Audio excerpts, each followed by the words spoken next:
10वीं पास करने के बाद जब स्टूडेंट अपना करियर बनाने की एक अच्छे से अच्छे कोर्स की तलाश में होता है, उस टाइम किसी न किसी के मुंह से तो एक शब्द ज़रूर सुनने को मिलता है, वह है डिप्लोमा।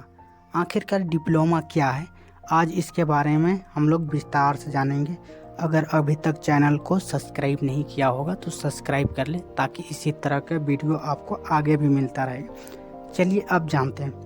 डिप्लोमा 3 इयर्स का कोर्स होता है। ट्रेड के हिसाब से 1 इयर्स या 2 इयर्स का भी रखा गया है। इसमें टेक्निकल एंड नॉन टेक्निकल की एजुकेशन दिया जाता है। यह प्रत्येक क्षेत्र में होता है, चाहे वह मेडिकल क्षेत्र हो या फिर इंजीनियरिंग क्षेत्र। सभी क्षेत्रों में डिप्लोमा की एजुकेशन दिया जाता है। एक टेक्निकल स्टूडेंट को प्रैक्टिकल के जरिए बेस्ट एजुकेशन दिया जाता है।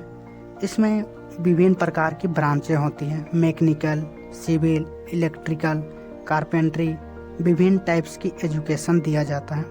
अगर आप जिस फील्ड से डिप्लोमा करते हैं उस फील्ड का आप जूनियर कहलाने लगते हैं। जैसे कि अगर आप इंजीनियरिंग से यह कोर्स करते हैं तो आप एक जूनियर इंजीनियर कहलाने लगते हैं। अब जान लेते हैं कि हम क्यों करना चाहिए।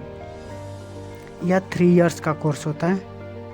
चाहे तो आप 1 साल का भी डिप्लोमा कर सकते हैं। इसमें डिफरेंट टाइप्स की कोर्सें होती हैं। इसे 12वीं एवं 10वीं पास करने के बाद डिप्लोमा कर सकते हैं।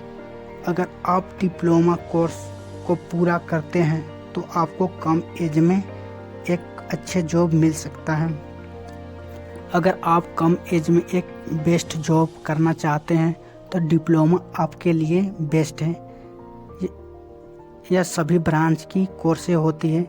इनमें से आप एक कोर्स की स्टडी कर सकते हैं। डिप्लोमा करने के बाद अच्छी से अच्छी अपॉर्चुनिटी आती है, जिससे आपको अच्छी से अच्छी सैलरी मिल सकता है।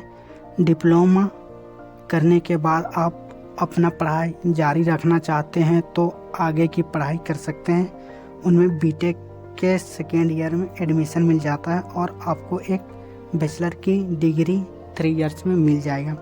चलिए अब जान लेते हैं कि डिप्लोमा में एडमिशन की प्रोसेस क्या है। स्टेट सरकार के द्वारा एंट्रेंस एग्ज़ाम लिया जाता है, जिससे लाखों की संख्या में स्टूडेंट एग्ज़ाम देते हैं, जिसमें कुछ ही स्टूडेंट को कॉलेज मिलता है।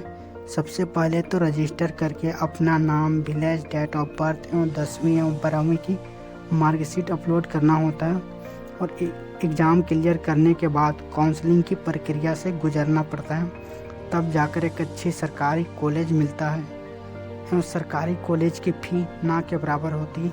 अगर आप डिप्लोमा किसी प्राइवेट कॉलेज से करना चाहते हैं तो उसमें से काफ़ी मात्रा में उसमें फीस देना पड़ता है। प्रति ईयर्स 20 से 30 हज़ार रुपया लग जाता है।